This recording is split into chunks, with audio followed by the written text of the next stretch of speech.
Smart trick to find greater number. यहाँ पर हमारे पास ये दो नंबर्स हैं जो कि देखने में काफी कॉम्प्लिकेटेड नजर आ रहे हैं, बट इनका ग्रेटर नंबर फाइंड आउट करना बहुत ही आसान होगा, बट इस स्मार्ट तरीके से। तो आइए हम इसको स्टार्ट करते हैं। यहाँ पर हमारे पास ये क्वेश्चन दिया हुआ है। यहाँ पर हम क्या करेंगे, सिंपली इसको कंसिडर कर लेंगे एज अ वेरिएबल ए और इसको हम कंसिडर कर लेंगे एज अ वेरिएबल बी। तो यहाँ पर क्या है, अगर हम जानते हैं कि अगर ए बाई बी की वैल्यू अगर ग्रेटर देन 1 होती है, इसका मतलब यहाँ पर क्या है, इफ अगर ऐसी कंडीशन होती है तो हमारी जो ए की वैल्यू है वो बड़ी होगी देन बी।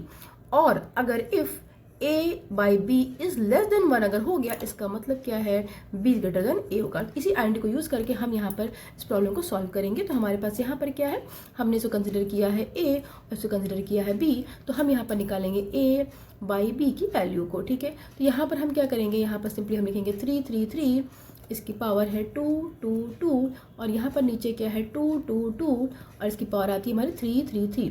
तो हमें क्या करना है, हमें इसमें कुछ कॉमन चीज़ों को फाइंड आउट करना है। यहाँ पर हम देख सकते हैं कि यहाँ पर 1 1 1 जो है फ्रैक्शन में एक कॉमन नंबर हमारा बन सकता है। तो हम क्या कर सकते हैं, सिंपली इस 3 को हम यहाँ पर 3 3 3 को हम लिख सकते हैं 3 × 1 1 1, इसकी पावर 2 2 एंड 2, और यहाँ पर नीचे हम लिख सकते हैं 2 × 1 1 1, इसकी पावर 3 3 एंड 3 लिख सकते हैं हम। यहाँ पर आगे हम इसको बढ़ते हैं।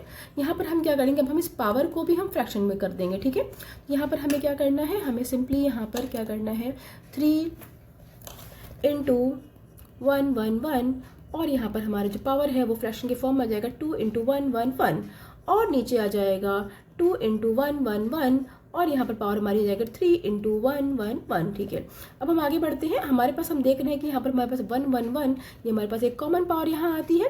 तो हम क्या करेंगे, हम सिंपली इसको यहाँ पर आगे बढ़ाते हैं। यहाँ पर हमें क्या करना है, यहाँ पे हम सिंपली एक आइडेंटिटी हम यहाँ पर यूज करेंगे, ए की